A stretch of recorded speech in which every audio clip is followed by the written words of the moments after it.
آج عمران خان کے chief of staff نے ساروں کے سامنے کھڑے ہو کے اپنا خونی رشتہ پاکستان کے army chief general Qamar Javed Bajwa کے ساتھ جوڑنے کی بھرپور کوشش کی. وہ بھی اسی ملک کے بیٹے ہیں, شناختی کارڈ ان کے پاس بھی نادرا کا ہے, ادھر ہی کی ماں نے پیدا کیا ہوا ہے. میری ماں بھی باجوہ ہے, باجوہ صاحب کے والد باجوہ ہیں, ایک ہی ٹرائب, ایک ہی خون, ایک ہی لوگ ہیں ہم, کوئی فرق تو نہیں. اگر یہ کرنا ہے تو اس کو آئینی طریقہ اس کا بنا لیں. اس حیران کن تجزیے کے بعد انہوں نے اپنی بلڈ لائن کے بارے میں کیا, کچھ اور معاملات بھی سامنے لے کے آئے.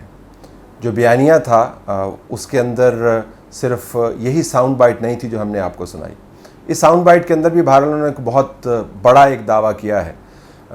وہ دعویٰ یہ ہے کہ اگر پاکستان کی اسٹیبلشمنٹ کوئی آئینی رول لینا چاہتی ہے تو کھل کے سامنے آ جائے, آئین کو تبدیل کر لے, ہم ان کے ساتھ ہیں.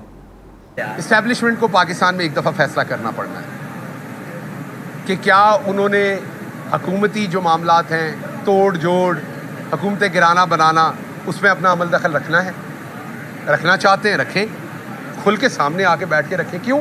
اگر یہ کرنا ہے تو اس کو آئینی طریقہ اس کا بنا لیں, آئین میں تبدیلی کر کے سیدھا کر کے, ہمیں قبول ہے. اگر نہیں کرنا تو پھر جو آئین نے طے کیے ہیں وہ سب کو اسے فالو کرنا پڑے گا. جس سے مراد یہ ہے کہ عمران خان کا چیف آف سٹاف فوج اور اسٹیبلشمنٹ کو آئینی رول دینے پر تیار ہے اگر وہ کھل کے کھیلیں تو. اس کے ساتھ ساتھ انہوں نے اور بھی باتیں کی جو اس سے بھی زیادہ حیران کن ہے. یہ باتیں پہلے کی جا چکی ہیں, لیکن ضمنی انتخابات میں پاکستان تحریک انصاف نے اپنی توقع سے زیادہ جو کامیابی حاصل کی, اس کے پیش نظر ان دعووں کو دہرانا زیادہ اہم لگتا ہے. ضمناً میں آپ کو بتاتا چلوں کہ تحریک انصاف جن 20 سیٹوں کے اوپر الیکشن لڑ رہی تھی, یہ 20 سیٹیں اس کی اپنی تھیں. ان سیٹوں میں سے کوئی سیٹ پاکستان مسلم لیگ نون کی نہیں تھی. 20 سیٹیں ان کی خالی ہوئی تھیں جس کے اوپر مقابلہ ہوا تھا. 20 میں سے اب پاکستان تحریک انصاف کے پاس 15 سیٹیں ہیں, تو عملاً وہ 5 سیٹیں ہارے ہیں. لیکن چونکہ ماحول ایسا بنا ہوا ہے کہ یہ 5 سیٹیں ہارنے کے باوجود وہ اپنے آپ کو بہت بڑی سیاسی قوت کے طور پر ابھار کے سامنے لا رہے ہیں, اور اس کے اندر پاکستان مسلم لیگ نون کی اپنی کمزوریاں بھی شامل ہیں, اور پاکستان تحریک انصاف کا جو میڈیا آن سلاٹ ہے وہ بھی شامل ہے. تو اس وجہ سے لگتا یہ ہے کہ ان کا ایک نئی ایک اٹھان آئی ہوئی ہے اور ان کا ایک نیا دور شروع ہونے والا ہے. اس کے پیش نظر جو دوسری باتیں انہوں نے کی جس کے اندر پرانے الزامات دہرائے گئے, اس کی اہمیت پر غور کیجیے. نام نہاد امریکی سائفر جس کا معاملہ پاکستان کی اسٹیبلشمنٹ یعنی پاکستان کی چیف آف آرمی سٹاف اور پاکستان کے DGISI مکمل طور پر اپنی طرف سے طے کر چکے ہیں. 2 نیشنل سیکیورٹی کمیٹی کی میٹنگز ہو چکی ہیں. اس کے اوپر سپریم کورٹ کا باقاعدہ تفصیلی فیصلہ آ گیا ہے, اس کو دوبارہ سے جگا دیا.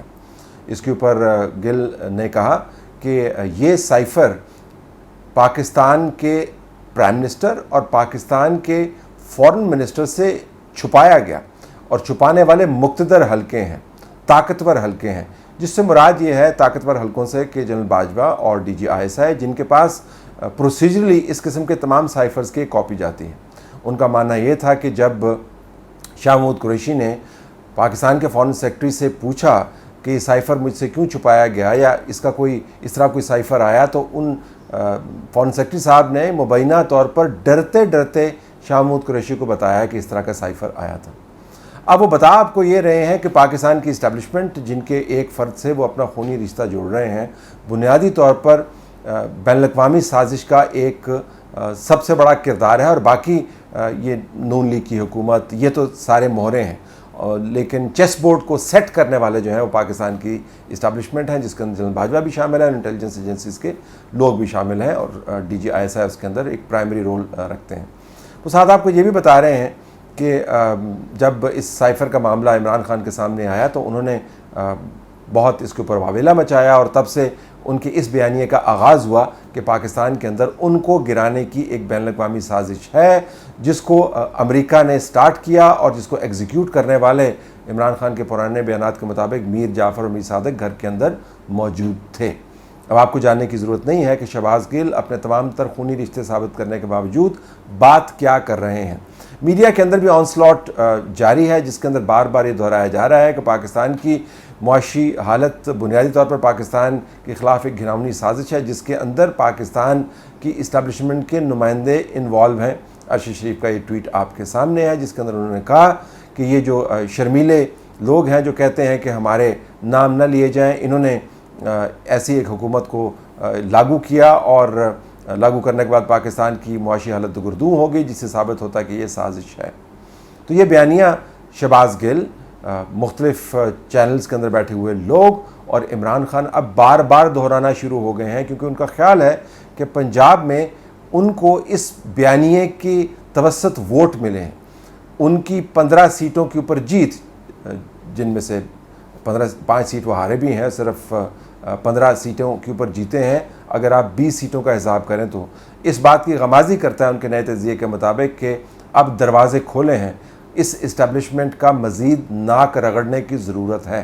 جتنا اس اسٹیبلشمنٹ کا ناک رگڑیں گے اتنا ہی ان کا ڈنکا بجے گا اور ان کا سیاسی قدکاٹ اوپر جائے گا۔ گل صاحب کی باتوں کو اہمیت دینے کی ضرورت نہ ہوتی اگر وہ عمران خان کے چیف آف سٹاف نہیں ہوتے۔ اگر عمران خان نے خود اپنے خطاب کے اندر، اپنی تقریر کے اندر یہ الزامات بار بار نہ دہرائے ہوتے، اگر ان کے پارٹی کے نمائندگان کی طرف سے یہ باتیں نہ کی گئی ہوتی۔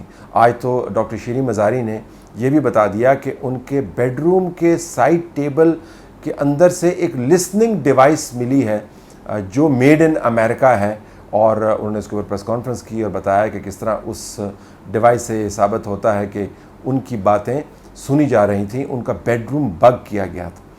اب بیڈ روم بگ کیا گیا اور میڈ ان امریکہ ڈیوائس ہے، ویسے تو F-16 بھی میڈ ان امریکہ ہی ہیں، بہت ساری ڈیوائسز جو ہیں میڈ ان امریکہ ہی ہوتی ہیں، بہت ساری ڈگریز جو لوگ لے کے آتے ہیں وہ بھی میڈ ان امریکہ ہی ہیں۔ بہت کچھ پاکستان میں جو پاکستان کا اشرافیہ کا طبقہ لے کے چلتا ہے میڈ ان امریکہ ہے، لیکن یہ ڈیوائس بالخصوص میڈ ان امریکہ ثابت کرنے کا مقصد یہ ہے کہ امریکہ کی سازش اب ڈاکٹر شیریں مزاری کے بیڈ روم تک جا رہی ہے۔ اگرچہ ایک تحقیق کے مطابق یہ ڈیوائس میڈ ان امریکہ نہیں ہے، میڈ ان کوریا ہے، لیکن ظاہر اگر آپ نے آرگومنٹ کرنا ہے تو آپ کہہ سکتے ہیں کہ ساؤتھ کوریا کے امریکہ کے ساتھ بڑے گہرے تعلقات ہیں، تو ہو سکتا ہے امریکی ٹیکنالوجی ہو، لیکن ایک تحقیق یہ بتاتی ہے کہ یہ میڈ ان امریکہ نہیں ہے، میڈ ان کوریا ہے۔ بھلے میڈ ان امریکہ ہی ہو، شیریں مزاری نے بہرحال الزام لگا دیا۔